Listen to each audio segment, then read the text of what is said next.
বাংলাদেশ ক্রিকেটের এইরকম দুর্দশা আসবে কখনো কল্পনাও করি নাই। কেননা 82 রানে যখন বাংলাদেশের 8 উইকেট হাতে, সেখান থেকে বাংলাদেশ 150 রান চেস করতে গিয়ে 16 রানে হারে। তাহলে বোঝা যায় আমাদের মিডল অর্ডার এবং লোয়ার অর্ডার ফিনিশার তাদের কি অবস্থা। শামীম হোসেন পাটোয়ারি, জাকির আলী অনিক এদের দোষ না, দোষ হচ্ছে আমাদের ক্রিকেট সিস্টেমের, টিম সিলেক্টরদের এবং তামিম, সাকিব, মুশফিক, মাহমুদুল্লাহ, মাশরাফি।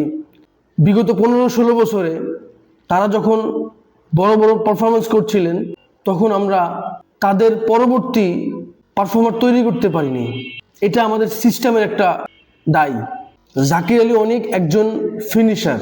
ফিনিশার শব্দের অর্থ হচ্ছে সিচুয়েশন যেমনই হোক, বোলিং অ্যাটাক যেমনই হোক, মাঠের চারপাশে বাউন্ডারি বের করতে হবে।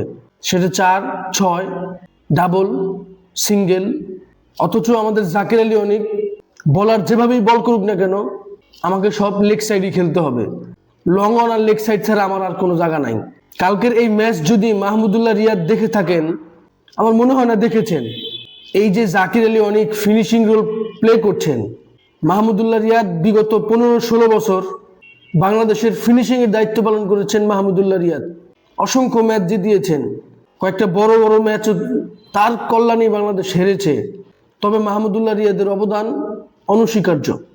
রোমারিও শেফোর্ড, সিলস, হোল্ডার তারা সবাই জাকির আলীকে অফসাইডে বল করছে। একটা সিঙ্গেল শুধু অফসাইডে জাকির আলী নিয়েছে, আর সব shot leg side, long on, leg side, wide লাইনের উপরে শর্ট বল, থার্ড ম্যানের উপর দিয়ে মারো, অফসাইডে মারো। এই বল কেন লেগ সাইডে মারতে হবে? এত উইক নিয়ে একজন প্লেয়ার কিভাবে ন্যাশনাল টিম খেলে? আন্তর্জাতিক ক্রিকেটে টিকে থাকতে হলে এত উইক পয়েন্ট থাকলে তো চলবে না। একজন ব্যাটসম্যান প্রপার ক্রিকেট শট খেলতে পারছে না, তাকে নিয়ে আপনারা জাতীয় দলে ঢুকিয়ে দিয়েছেন, আন্তর্জাতিক লেভেলে পারফরমেন্স করছেন।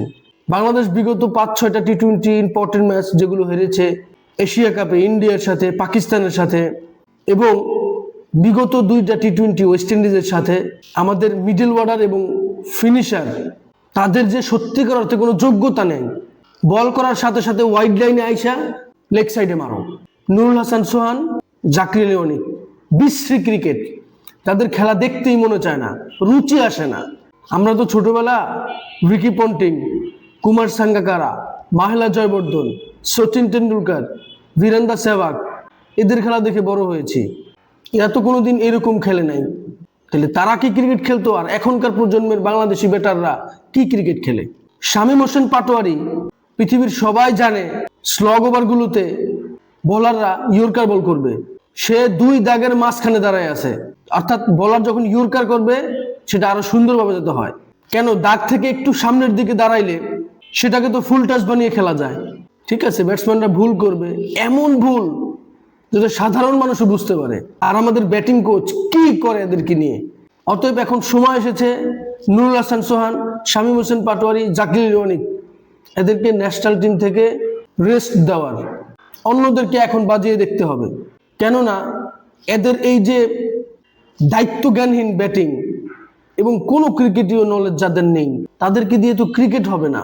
বিগত 16-17 বছর মাহমুদুল্লাহ, মুশফিক বাংলাদেশকে মিডল অর্ডার এবং লোয়ার অর্ডারের দায়িত্ব পালন করেছে। তারা একটা দলকে টেনে নিয়ে গেছে।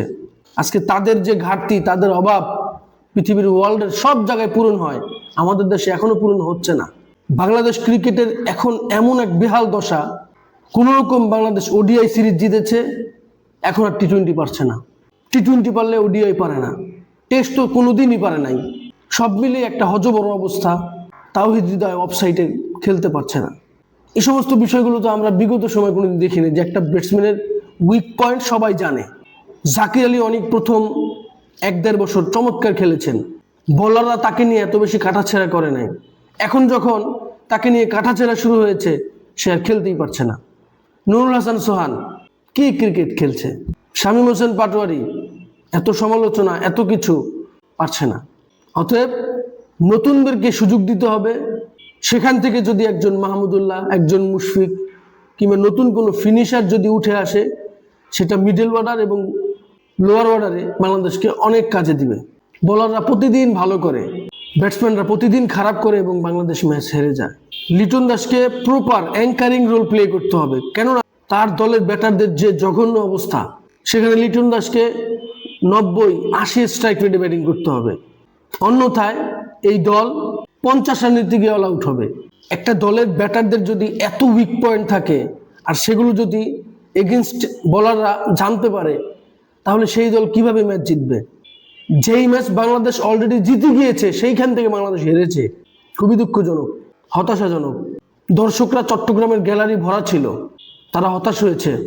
অতএব এখন সময় এসেছে নতুন কোনো ফিনিশারকে বাজিয়ে দেখার। জাকির আলী অনিক, শামীম হোসেন পাটোয়ারি, নুরুল হাসান সোহান, এদেরকে এখন আর মানুষ নিচ্ছে না। এই সম্পর্কে আপনার কোনো মতামত থাকলে আমার সাথে শেয়ার করবেন। ভিডিওটি ভালো লাগলে লাইক, কমেন্ট, শেয়ার, সাবস্ক্রাইব করবেন। ধন্যবাদ।